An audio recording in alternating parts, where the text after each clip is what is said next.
Thank you very much, Mr. Deputy Speaker, and I thank the House for allowing the short increase in speaking time. This matter that we are about today, but before I go into that, Mr. Deputy Speaker, I beg to move motion number 1, standing in my name. And in moving this motion, Mr. Deputy Speaker, I seek the leave of the House in accordance with Standing Order 51 to debate along with this matter motions number 2 to 10 inclusive on the order paper which relate to the same subject. Honourable members, is this the wish of the House? Aye. Proceed. I also wish to thank honourable members opposite for their consideration. So, Mr. Deputy Speaker, this matter that we are about, and I will read the motion, whereas it is provided by Section 63 of the Public Procurement and Disposal of Public Property Act 2015, hereinafter referred to as the Act, that the Minister, on the recommendation of the Office of Procurement Regulation, may make regulations to give effect to the provisions of the Act, and whereas it is provided by Section 63(3) that regulations made under the Act shall be subject to affirmative resolution of Parliament, and whereas the Minister of Finance, on the recommendation of the Office of Procurement Regulation, caused the Public Procurement and Disposal of Public Property Record of Procurement Proceedings number 2, Regulations 2021 to be prepared, and whereas the Public Procurement and Disposal of Public Property Record of Procurement Proceedings number 2, Regulations were laid in the House of Representatives on the 13th day of December 2021, and whereas it is expedient that the Public Procurement and Disposal of Public Property Record of Procurement Proceedings number 2, Regulations 2021 now be affirmed, be it resolved that the Public Procurement and Disposal of Public Property Record of Procurement Proceedings number 2, Regulations 2021 be approved. As I was saying, Mr. Deputy Speaker, I'm sorry. Honourable members, I will now propose the question for debate.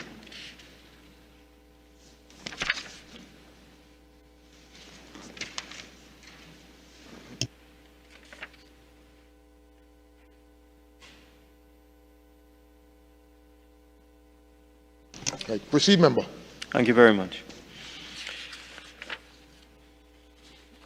We've been at this matter as a parliament for quite a while.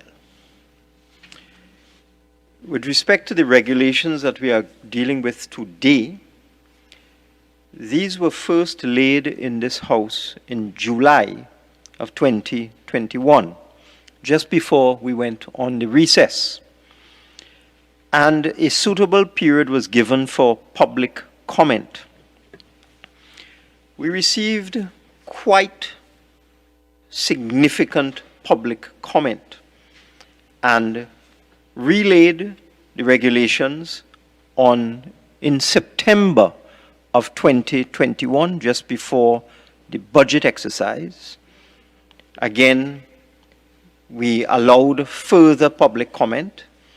And in the months of September, October, November, I can safely say, we received 43 pages, not 43 comments, Mr. Deputy Speaker, 43 pages of comments sent to us by the Office of Procurement Regulation, which on inquiry was a collation of comments sent to that office by stakeholders, and would also have included some comments from the Office of Procurement Regulation itself. This is a very, very complex matter, and the Ministry of Finance was fortunate to be able to identify a very experienced attorney, experienced in the area of public procurement because it is a specialist area. And with the assistance of that attorney and the staff at the ministry, including the minister in the ministry, Mr. Manning, who I wish to compliment for having assisted me substantially in getting this matter to where it is today, and the Treasury Solicitors Department as well, our legal unit in the ministry, and our expert consultant. We were able to review in fairly short order the voluminous nature of the comments made on the regulations that had been laid in July and in September. We were then able, just before we broke for the Christmas period, to lay the final version of the public procurement regulations on the 13th of December, and this is the matter that we are about today. I have been in touch with the Office of the Procurement Regulator, and the comment that came back from that office is that they can work with these regulations that are before us today. Let me also put some context into this matter.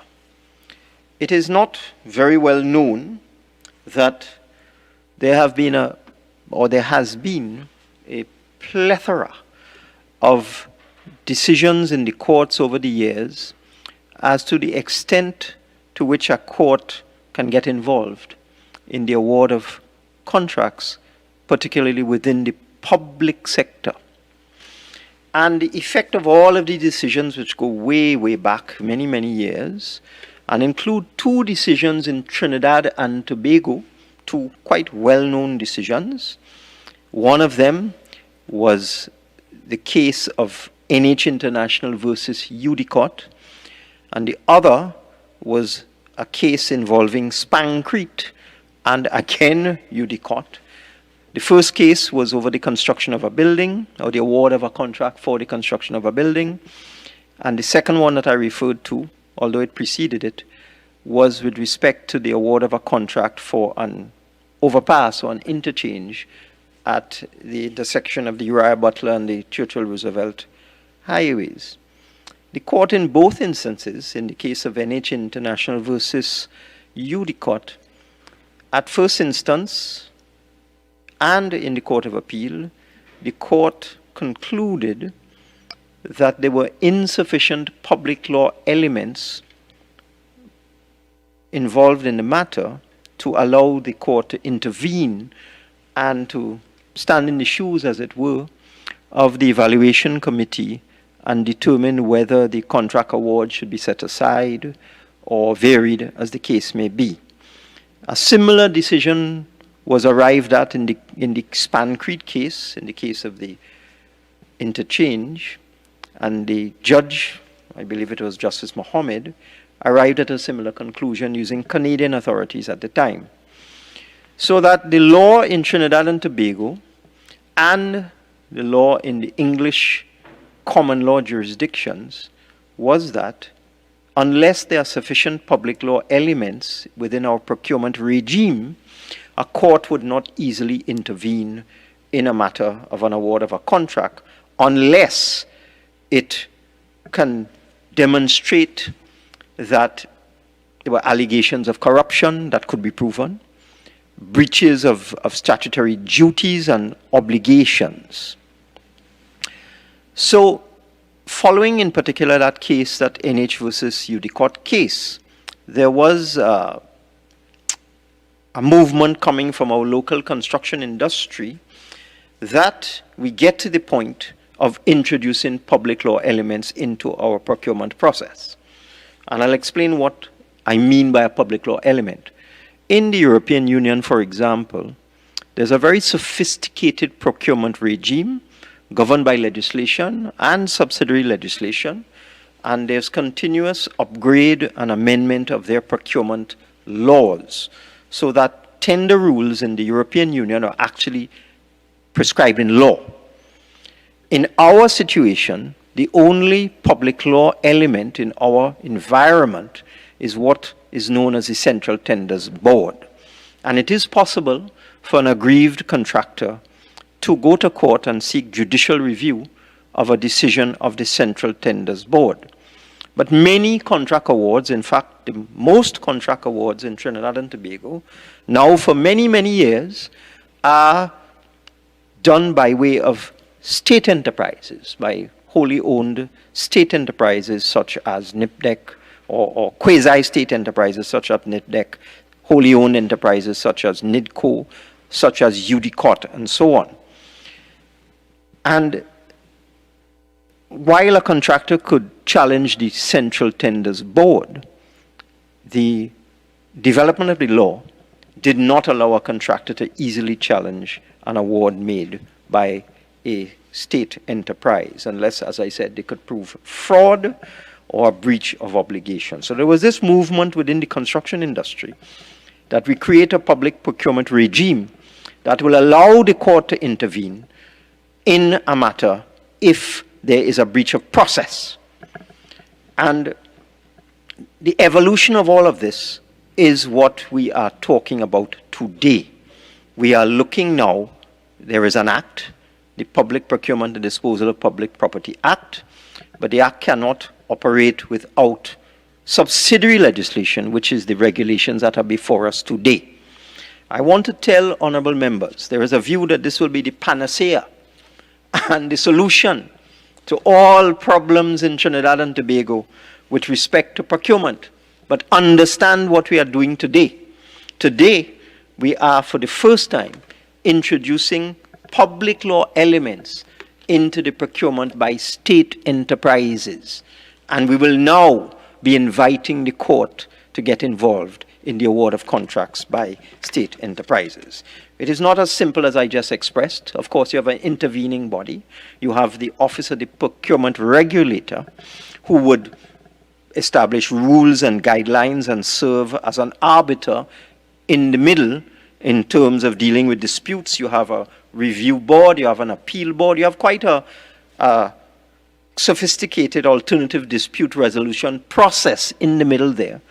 But we are now, for the first time, introducing a situation where the court can, and probably will, intervene in the award of contracts within the public sector, in particular within state enterprises.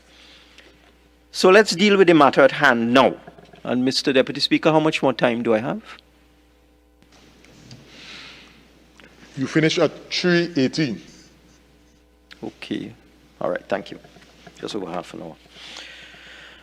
Before this House, Mr. Deputy Speaker, is a package of 10 regulations required under the Public Procurement and Disposal of Public Property Act.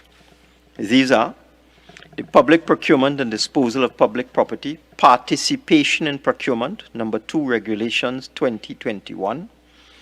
The Public Procurement and Disposal of Public Property Pre-Qualification and Pre-Selection, number 2, Regulations 2021. The Public Procurement and Disposal of Public Property Procurement Methods and Procedures, number 2, Regulations 2021.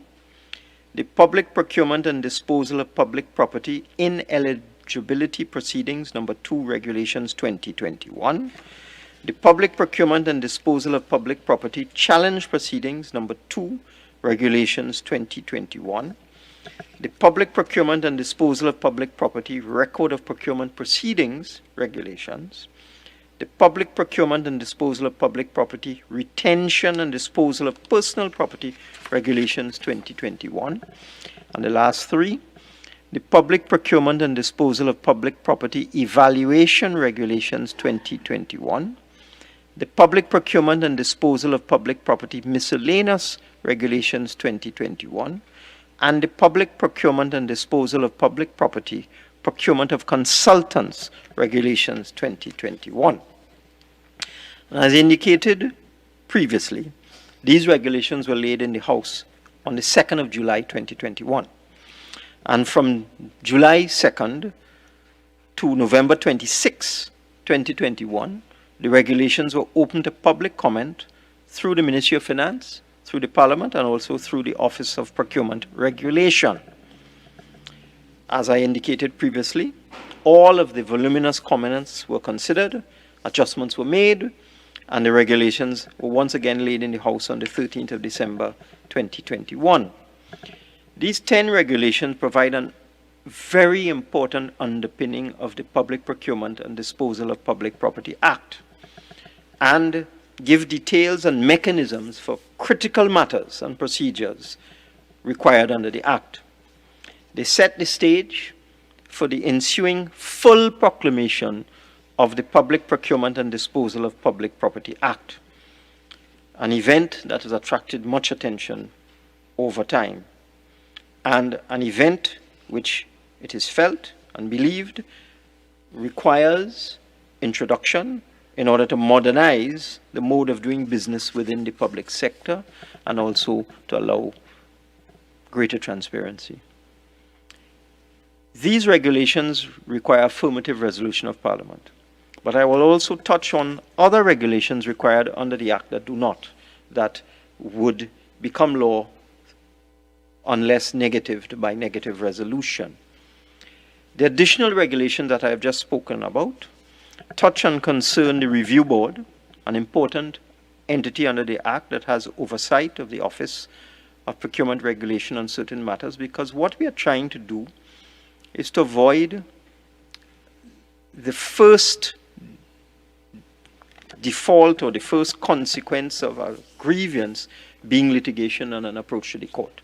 This Act truly is a manifestation of alternative dispute resolution, because you have the Office of Procurement Regulation as the first arbiter, and then you have the Review Board as the second arbiter before the matter gets into court. And one would hope, and experience has shown in other countries, that 90% of matters are disposed of at that level, and just a few would go on to require the intervention of the High Court, or the Supreme Court as it is called.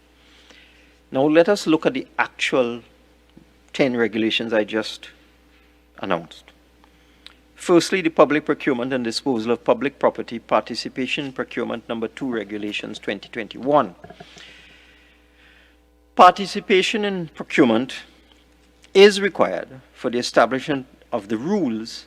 This particular regulation I'm speaking about, the Participation in Procurement Regulation, is required to establish the rules under which the procuring entity will comply with Section 5(1)(c) of the Act. It seeks to promote sustainable procurement, sustainable development, and local industry development. These objectives are achieved by establishing a domestic preference, which is set out in the bidding documents when bids are being sought internationally and from local suppliers.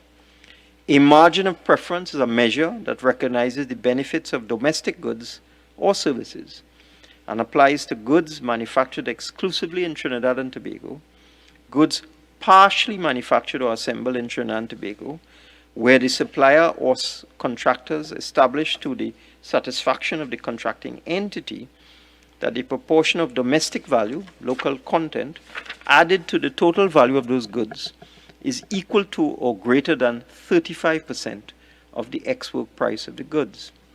Section 5(1) of the Act requires all public procurement to be guided by the principles of accountability, integrity, transparency, and value for money, efficiency, fairness, equity, and to instill public confidence.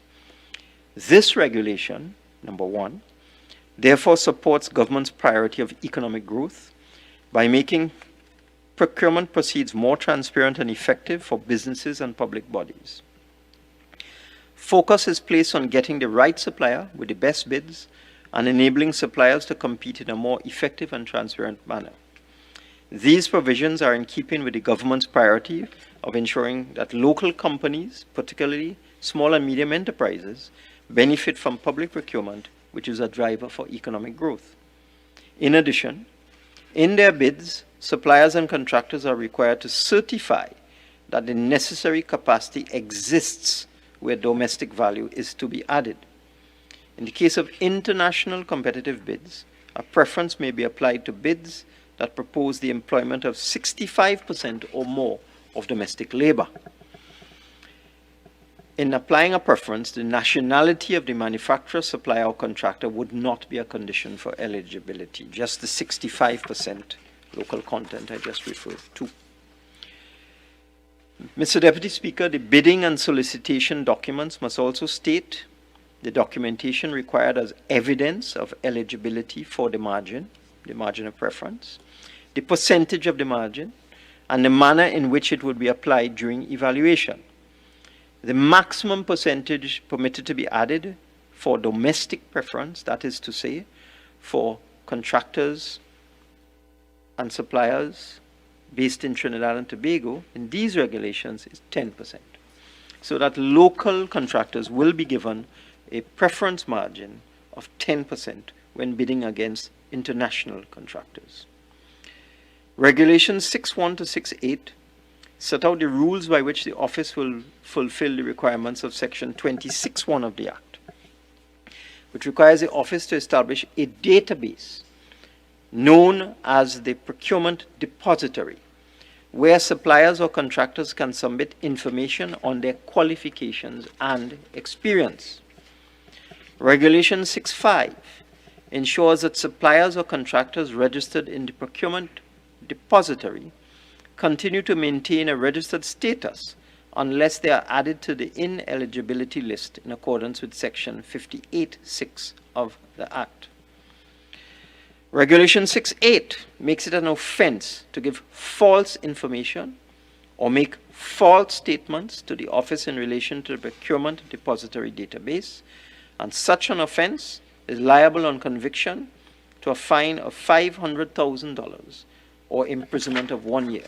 As you can see, Mr. Deputy Speaker, this is a very serious regulation. So a procurement depository where suppliers and contractors will submit information on their qualifications and experience will be established by the Office of Procurement Regulation, and if you provide false information, you'll be liable to a fine of $500,000 and imprisonment for 1 year, up to. Number 2, public procurement and disposal of public property pre-qualification and pre-selection, number 2, Regulations 2021. Regulation 3.1 allows suppliers and contractors to upload information to the procurement depository in order that procuring entities may pre-qualify them on an ongoing basis in accordance with Section 29.1 of the Act. This is absolutely essential, Mr. Deputy Speaker. There have been instances of which I have knowledge of public entities awarding contracts based on a pre-qualified list which has not been developed in accordance with any known process. Regulation 4 allows procuring entities to pre-qualify suppliers using the procurement depository and the list of suppliers and contractors contained therein. The procurement entity can assess those suppliers or contractors on a pass-fail basis to determine whether they should be pre-qualified. The procurement entity, and by that I mean a procurement entity, is any state enterprise, statutory authority, department of government. That is what we are calling a procurement entity in this paradigm. The procurement entity can also engage with suppliers and contractors to confirm that the information in the procurement depository is accurate. Regulations 4.4 set out the procedure where there are no pre-qualified suppliers or contractors for the category of goods, works or services, or where the number of pre-qualified suppliers or contractors is less than the required number or deemed insufficient for a competitive process.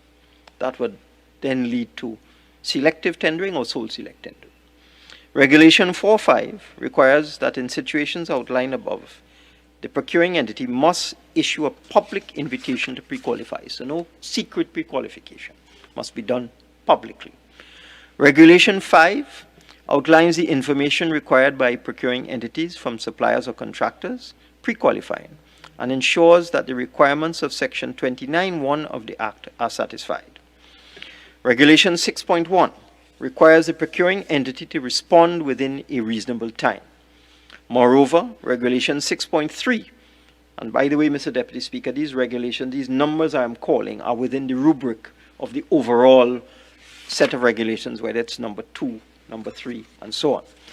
So, Regulation 6.1 requires the procuring entity to respond within a reasonable time. Regulation 6.3 requires that where a response to a request for clarification might be of interest to other suppliers or contractors, the procuring entity shall, without identifying the source of the request, communicate the response to all suppliers or contractors to whom the procuring entity provided the pre-qualification documents. Regulation 7 requires that procuring entities promptly notify each supplier or contractor presenting an application to pre-qualify its written decision as to whether or not that supplier or contractor has been pre-qualified, so that there must be a notification to someone who is seeking pre-qualification whether they have been pre-qualified or not. They shall not be left in limbo. And if the supplier was unsuccessful, then the procuring entity must give reasons for the non-pre-qualification. So by now, Mr. Deputy Speaker, you will see how sophisticated these regulations are. Regulation 9 allows procuring entities a basis for making a pre-selection of suppliers and contractors. Regulation 9.2 allows the procuring entity to pre-select suppliers and contractors where the pre-qualified list of suppliers or contractors is prohibitively lengthy and would result in the public body spending an inordinate amount of time on the evaluation of bids or proposals. In this situation, the procuring entity will invite all pre-qualified suppliers or contractors to participate in pre-selection proceedings in order to establish a shortlist. So again, this will allow not just selective tendering or sole select, but also shortlisting of potentially pre-qualified contractors. Regulation 9.5 requires that for situations involving high risk or high value procurements where there are no pre-qualified suppliers or contractors to pre-select, that the procuring entity issue a public invitation for pre-qualification in accordance with the criteria set out in Regulation 4, and the conditions under Sub-Regulation 4.4 will apply.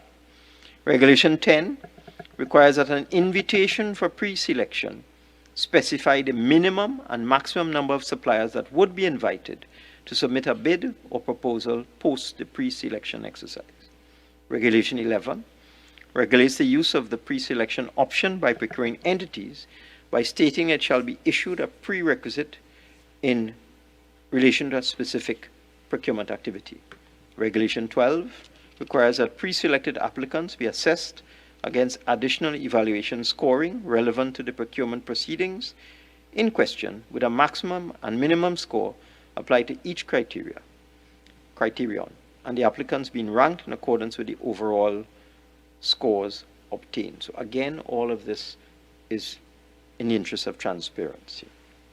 Regulation 13 allows the procuring entity to invite bids from the suppliers or contractors who achieve the required score for pre-qualification. So that is a summary of the pre-qualification regulations. I go now to 3, the public procurement and disposal of public property procurement methods and procedures. Number 2, regulations. These regulations set out the methods and procedures that procuring entities shall use to ensure that they manage the risk involved in procuring goods, services, and works with a view to achieving value for money. That is the overall objective, value for money.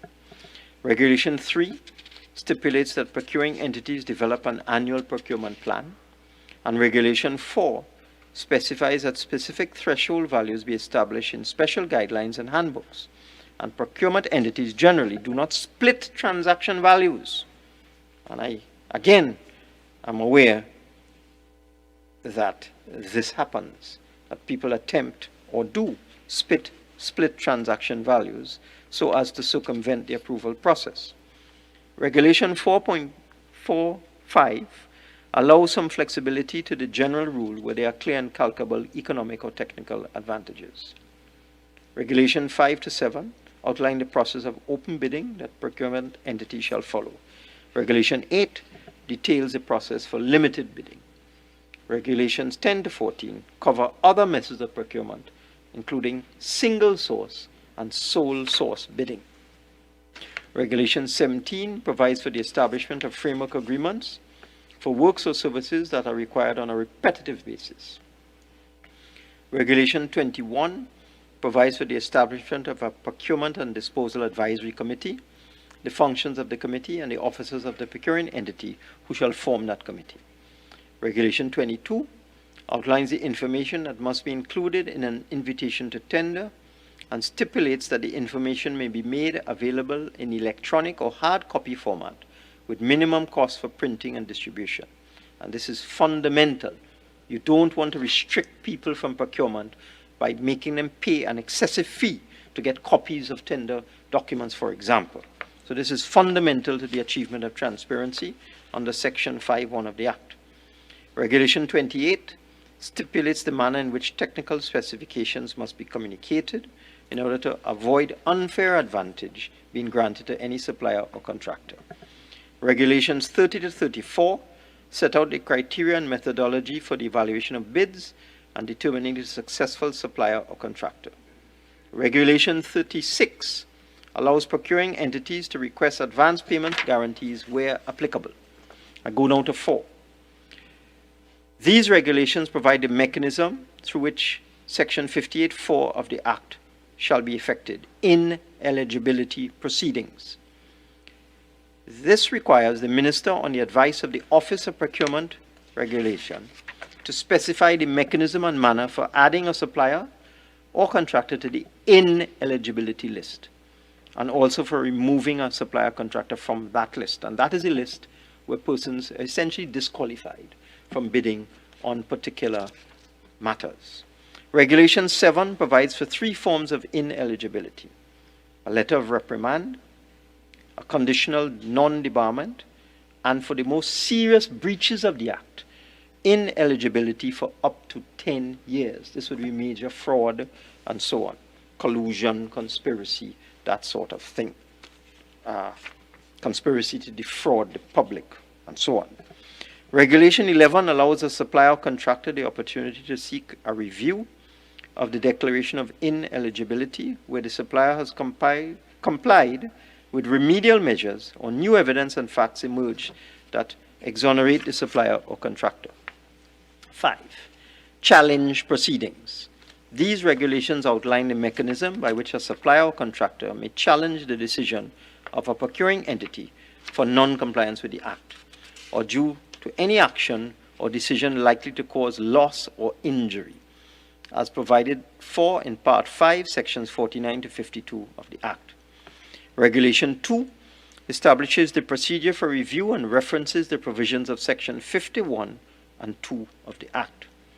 Regulation 4 establishes the basis on which the office may dismiss an application for review, largely confined to the following 3 criteria. The application for a review is manifestly without merit. The application for a review is out of time. And there is lack of sufficient standing, no locus, pecuniary or otherwise economic interest in the procurement proceeding. This is to avoid persons who have no involvement or association whatsoever with a procurement matter from diving into a matter to stop or overturn a contract.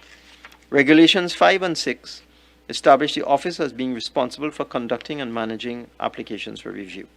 Regulation 7 guarantees a party to the review the right of representation by an attorney at law, engineer, quantity surveyor, valuator, or other qualified person.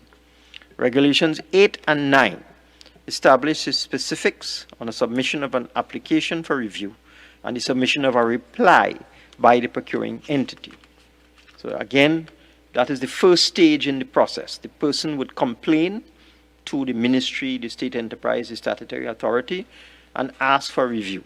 If the entity does not agree to the review or does not agree with the challenge that is being made, it then goes to the Office of Procurement Regulation for further review and then goes to Review Board for further review, all in an effort to prevent costly litigation.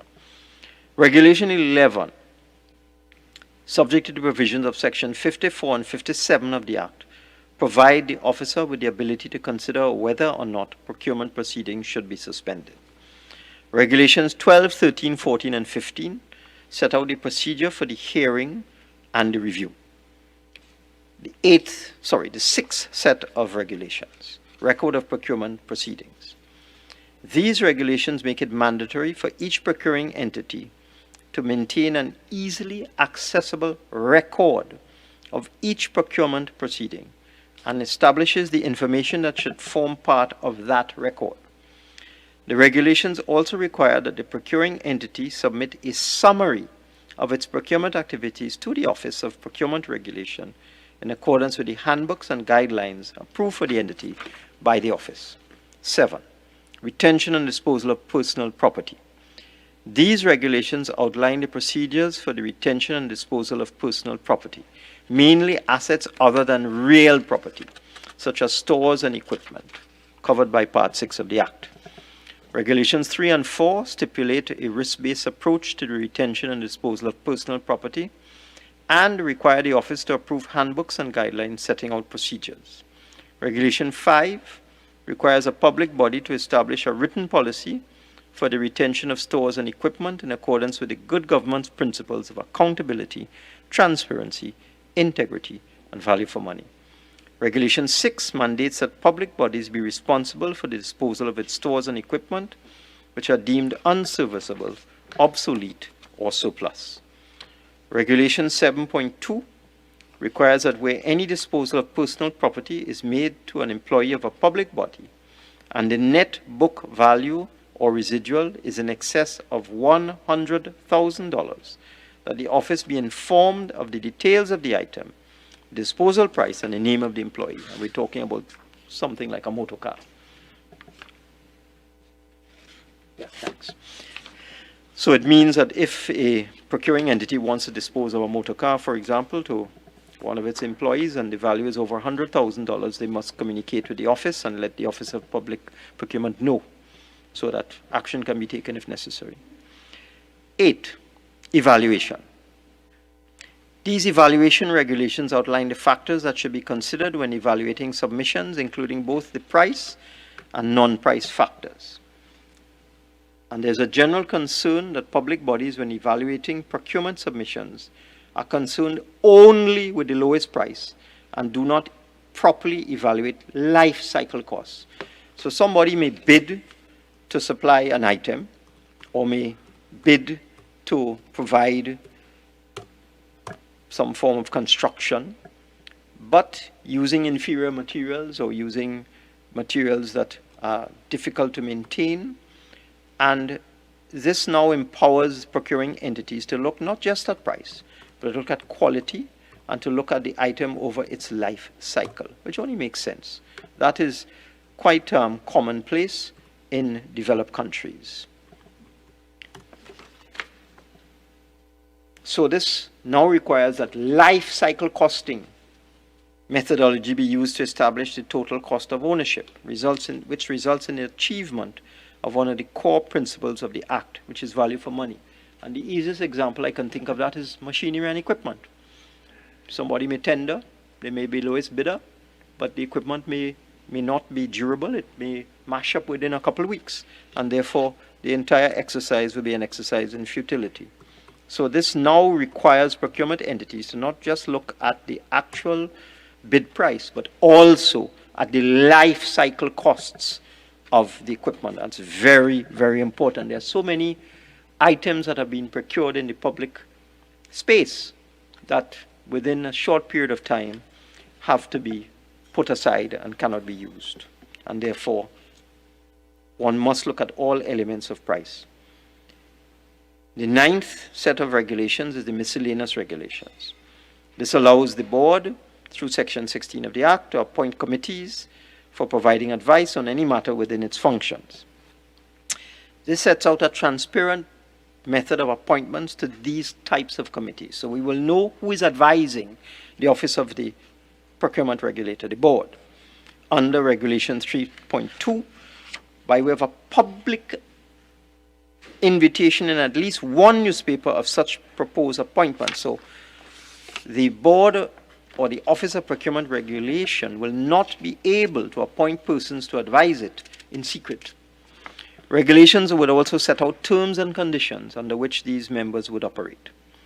Section 63(2) of the Act stipulates that any contravention of the regulations made to give effect to the provisions of the Act could result in penalties being applied, and this even extends to committee members who may give the procurement regulator bad advice. And finally, the Public Procurement and Disposal of Public Property Procurement of Consultants Regulations. This set of regulations, the 10th and last, outline the procurement methods by which consultants may be engaged. Procurement options for engaging consultants include utilizing sole source, where there's only one firm that has the necessary expertise and track record, single source, open tendering, or the use of pre-qualification or pre-selection lists, depending on the circumstances. These regulations also require consultants to submit a technical and financial proposal and outlines the evaluation methods that can be utilized based on the nature of the consultancy. And Mr. Deputy Speaker, conflicts of interest among consultants and in consultancy arrangements are not new, well known, that you have consultants who also have an interest in construction and therefore may give bad advice. And these regulations make it clear that where conflicts are found, the consultancy will be disqualified. So, Mr. Deputy Speaker, I think I have traversed the regulations. Do I have just a few more minutes? 6 minutes, thank you very much. I want to go back to the reason why we are here, and I want to just re-emphasize that when these regulations are passed by this Honourable House, which I expect they will be, and passed in the other place, which again I will seek to obtain the support of the other place. In fact, I must say that we've had quite substantive comments coming from a senator in the other place, which were very helpful to us, and we incorporated quite a few of them. When these regulations are passed in this place and in the other place, and we proclaim this act, and we deal with the other regulations, which are already drafted, by the way, I must say that. The regulations that don't require affirmative resolution have already been drafted and will be laid in Parliament in short order.